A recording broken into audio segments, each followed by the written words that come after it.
မကြခင်မှာကျွန်တော်တို့အာဖရိကပြိုင်ပွဲကကျင်းပတော့မယ်ပေါ့နော်ဒီ AFCON ပြိုင်ပွဲကျင်းပတဲ့အခါကြလို့ရှိရင်ကျွန်တော်တို့ Manchester United အသင်းကနေပြီးတော့ကစားသမား3ယောက်လောက်ဆေးလွတ်သွားဖို့ရှိတယ်။အဲ့ဒီအခြေအနေကြရင်ရော Man United အသင်းအခြေအနေကောင်းနိုင်ပါမလားဆိုတဲ့ဥစ္စာလေးကိုကျွန်တော်လည်းဒီနေ့အတူတူအာဘော်သုံးသက်ချယ်လုပ်ကြည့်အောင်။အားလုံးပဲမင်္ဂလာပေါင်းနဲ့ပြည့်စုံကြပါစေ The Weight of Man United ကနေပြီးတော့ပြန်လည်ကြိုဆိုလိုက်ပါတယ်ဒီနေ့ဆွေးနွေးခြင်းတဲ့အကြောင်းအရာလေးကကျွန်တော်ခုနဗီဒီယိုစမှာပြောခဲ့တဲ့အကြောင်းအရာလေးပေါ့နော်မကြခင်ချိန်ထဲမှာကျွန်တော်တို့အာဖရိကပြိုင်ပွဲပေါ့နော်ဒါ AFCON ကမကြခင်မှာရှင်မြန်ကစားကြတော့မှလည်းဖြစ်တယ်ဒါဒီဇင်ဘာလောက်မှာစမယ်ထင်တယ်ကျွန်တော်မှတ်မိတော့ပြောရမယ်ဆိုရင်လေကျွန်တော်ဒီ feature ရောတေချာမကြည့်ရသေးဘူးပေါ့နော်ဆိုတော့ကျွန်တော်တို့ကစားသမားတွေကအသင်းမှာအရင်တော့ဆိုလို့ရှိရင်ဒီအာဖရိကကစားသမားတွေကနည်းတယ်ဒါပေမဲ့အခုနောက်ပိုင်းမှာဆိုလို့ရှိရင်အာဖရိကကစားသမားတွေနည်းလေးများလာတာဖြစ်တဲ့ကြောင့်ကျွန်တော်တို့ဒီပြိုင်ပွဲမှာ effect လာပြီးတော့နည်းနည်းလေးဖြစ်နိုင်တယ်ပေါ့နော်ကျွန်တော်မှတ်မိတော့ပြောရမယ်ဆိုလို့ရှိရင်အရင်တော့ကအဲ့လိုမျိုးကိစ္စတွေအများနဲ့ကြုံလေးရှိတာ Chelsea ကြုံလေးရှိတယ်ပြီးလို့ရှိရင် Arsenal လည်းကြုံရတာရှိတယ်ပြီးရင် Manchester City တို့ဘာလို့လဲကြုံရတာရှိတယ်တချို့တော့အသင်းတွေကအာဖရိကကစားသမားနည်းတဲ့အသင်းတွေဆိုရင်တော့ဒီပြဿနာတိတ်ပြီးတော့မကြုံပါဘူးပေါ့နော် consistent ဖြစ်ဖြစ်လေးနဲ့ပဲဒီ boxing day တွေကိုကြော်ပြီးတော့ဒီ AFCON သွားပြန်ကြမလို့ရတဲ့ကြောင့်အစင်ရေးနဲ့ရှေ့ဆက်သွားလို့ရတယ်ဆိုပေမဲ့အဲ့ဒီပြိုင်ပွဲရှိတဲ့အသင်းတွေဆိုလို့ရှိရင်လည်းတိုင်ပတ်တာတော့ကျွန်တော်အစားလုံးနဲ့သိထားမိတယ်ဒါပေမဲ့ဒီနေ့မှာဆိုရင်တော့ကျွန်တော်တို့က effect down တော်တော်လေးကြီးကြီးမားခံရမဲ့သဘောမှာရှိနေတယ်ပေါ့နော်ဘာလို့ကျွန်တော်အဲ့လိုပြောလဲဆိုလို့ရှိရင်လက်ရှိ United အသင်းမှာအဓိကကစားသမားလို့ဖြစ်နေတဲ့ကစားသမားတွေတော်တော်များကဒီ AFCON ပြိုင်ပွဲကိုတွားပြီးတော့ပြိုင်ကြမှာပေါ့နော်ကျွန်တော်ပြပြရမယ်ဆိုလို့ရှိရင်ဗျာ Bryan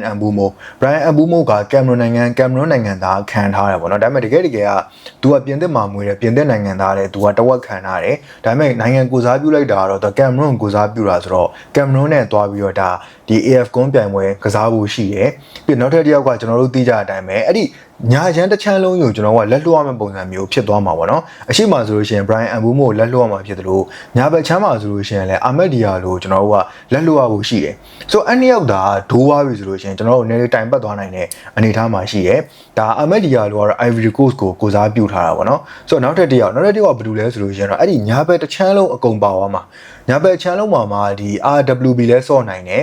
ပြီးတော့ဒီ CB မှာလည်းတစ်ချက်ဝင်ပြီးတော့ကစားနိုင်တဲ့ဒါကျွန်တော်တို့ရဲ့အချစ်တော်ရေပေါ့နော်ကိုမင်းထုံးတို့ပါတော့မစရာဦးနဲ့တွဲဆော့ဆိုတဲ့ကျွန်တော်တို့ရဲ့မစရာဦးပေါ့နော်ဆိုတော့သူကလည်းဒါမော်ရိုကိုနိုင်ငံကိုကိုစားပြုတာဆိုတော့ဒီကစားသမား3ယောက်စလုံးကျွန်တော်ကလက်လွှတ်ရဖို့ရှိတယ်အဲ3ယောက်စလုံးလက်လွှတ်လိုက်ပြီဆိုလို့ရှိရင်အဲ့ညာဘက်တစ်ချမ်းလုံးရသွားပြီအဲ့ဒီပြဿနာကိုကျွန်တော်ဒီအပိုင်းစဉ်းစားမိနေတာနည်းလေးကြာပြီအတင်းကဗျာအခုမှတည်မလားဖောင်ဝင်ပြီးတော့စပြီးတော့ကောင်းစကားတိုင်းရှိသေးတယ်အဲ့လိုမျိုးသာလက်လွှတ်ရမယ်ဆိုလို့ရှိရင်တော့အခြေအနေမကောင်းနိုင်ဘူးဆိုရင်အနေအထားမျိုးကြီးလဲစဉ်းစားမိတာရှိတဲ့အတွက်ကြောင့်ကျွန်တော်ဒါကိုလာပြီးတော့ဆွေးနွေးတာပေါ့နော်စောက်ပြီးလွှတ်လိုက်ပြီးထားပါတော့အုပ်စုပွဲစဉ်နေနဲ့တင်ပြုတ်သွားပြီးလှည့်ပြန်လာရတယ်ဆိုရင်တော့မစိုးဘူးဗျာအဲ့ကြရင်တော့ကျွန်တော်လက်လွှတ်ရမှာ2ပွဲ3ပွဲလောက်ပဲလက်လွှတ်ရမှာပေါ့နော်ဒါပေမဲ့အဲ့လိုမှမဟုတ်ဘဲနဲ့နောက်တစ်ဆင့်နေတာထပ်ပါသွားတယ်ဆိုလို့ရှိရင်ကျွန်တော်ကအများကြီးထပ်လို့ရမှာပြီးလို့ရှိရင်လည်းသူတို့ပြန်လာပြီးရင်တန်းကန်လို့မရသေးဘူး red hour မပြည့်တာတို့ကြက်ခံမပြည့်တာတို့ဒဏ်ရာပြဿနာပါလာမှာဒါမျိုးတွေကကြိုပြီးတော့စဉ်းစားထားမယ်အပိုင်းနေဒီလိုမျိုးဖြစ်လာခဲ့သည်ရှိတော့ဘယ်လိုလုပ်မလဲကျွန်တော်ညာချမ်းမှာအခုလက်ရှိ Bryan Mbeumo မထဲဘူးထား Ahmed Diallo မထဲဘူးထားဘယ်သူ့ကိုထားမလဲကျွန်တော်မှထားစရာထွေလို့မရှိဘူးဗျာထုံးစံတိုင်းအာမက်ကိုထုတ်လိုက်မယ်ဆိုလို့ရှိရင်အဲ့ဒီဘက်ချောင်ရောက်သွားဖို့ရှိတာကဒါ Ruben Amorim 3နေကြ2ယောက်ပဲ3နေကြဗျအဲ့နေရာမှာဒီ Diogo Dalot ကို3ရင်3မဟုတ်ဘူးဆိုလို့ရှိရင် Mazraoui ကို3တယ်ပေါ့နော်ဆိုတော့ Mazraoui ကိုဘလို့မှအဲ့နေရာမှာ3လို့မရတော့ဘူးဘာလို့လဲဆို Mazraoui ကလည်း Morocco နဲ့ပြိုင်ပွဲသွားပြိုင်မှာဟုတ်အဲ့လိုအနေထားမျိုးရှိတဲ့အတွက်ကြောင့်အဲ့ဘက်တစ်ချမ်းလုံးအကုန်ပါသွားမှာဆိုလို့ရှိရင်ဒါ Diogo Dalot ဖြစ်နိုင်နေရှိတယ်ဒီအခုထားလို့ကိုအမှထားပြီးတော့တုံးလို့ရတယ်အရှိမဆိုလို့ရှိရင်တော့ Mason Mount ဒဏ်ရာပြဿနာမရှိဘူးဆိုလို့ရှိရင်တော့ Mason Mount ကိုတုံးလို့ရတယ်အဲ့လိုမှမဟုတ်ဘဲနဲ့ Bruno Fernandes ကိုအရှိကိုတင်လိုက်ပြီးတော့ဒီ Matheus Cunha နဲ့တွဲဆောတဲ့ပုံစံမျိုးလည်းဖြစ်ကောင်းဖြစ်နိုင်တယ်လို့တော့ရတ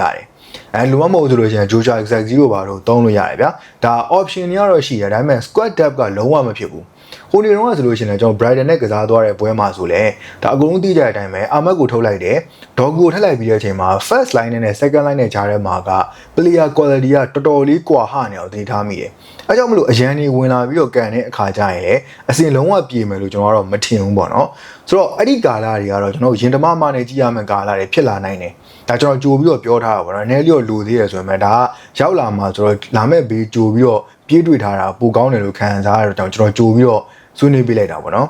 ဆိုတော့တိုက်စစ်မှာဘယ်သူ့ကို option ထားမလဲကျွန်တော်အမြင်ကပြောရမယ်ဆိုတော့ Benjamin Shesh ကိုအထောင်ထားအနောက်က2ယောက်နေရာမှာဆိုလို့ရှိရင် Bruno Fernandes နဲ့ Matheus Cunha နဲ့ထားရင်ထားမဟုတ်ဘူးဆိုလို့ရှိရင် Bruno ကိုပဲဒီ CM နေရာမှာထားမယ်ဆိုရင်တော့ Mason Mount နဲ့Cunhaပေါ့နော်ဒါပေမဲ့ Mason Mount ကလည်း fit အရန်ဖြစ်တဲ့ကစားသမားမဟုတ်တဲ့တော့ကြောင့် ကျွန်တော်အရန်မျှော်လင့်လို့မရအောင်အဲ့တော့ Bruno ကိုပဲတင်ပြီးသွားမယ်ပုံစံအဲ့ကြရင်ကွင်းလယ်မှာဘယ်လိုဖြစ်သွားမလဲဆိုတော့ဒါ Kobe Mino ကိုလည်း Kobe Mino ကိုလည်း Ruben Amora အရန်ကြိုက်တဲ့နီးပြမဟုတ်တဲ့အတွက်ကြောင့်ဒါ Ugarte နဲ့ Casemiro ကိုပဲတွဲမှာလားဘယ်လိုမျိုးလုပ်မလဲတော့မသိဘူးဒါပေမဲ့တေချာတစ်ခုကညာချင်းတစ်ခုလုံးတေသွားနိုင်ကြီးရှိတယ်တော့ဒီယေကိုထားတော့ကလည်းပျော်တိကြတဲ့အတိုင်းပဲဗျာသူစီကဟိုပြာတွေခတ်ပြီးတော့ဘာလို့လုပ်ချင်မှမသိပတ်စင်နေရလဲမသွား crossing နေရလဲမထွက်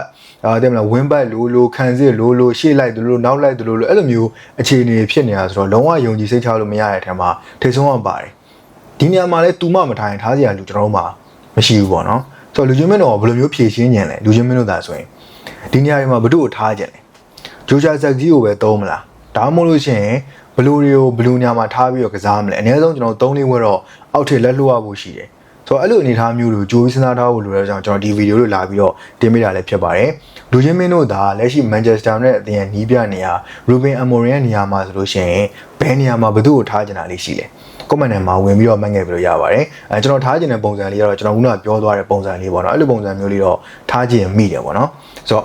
ဒီနေ့ဗီဒီယိုတော့လောက်ပါပဲကျွန်တော်ရဲ့ဒီဗီဒီယိုလေးကို channel လေးကိုကြိုက်နေတဲ့ဆိုလို့ရှိရင် like and subscribe like and follow နေပြီးကူညီခဲ့လို့ရပါတယ်ကျွန်တော်နောက်ထပ်ဗီဒီယိုတစ်ခုကြမှာပြန်လည်ဆုံနေကြတာပေါ့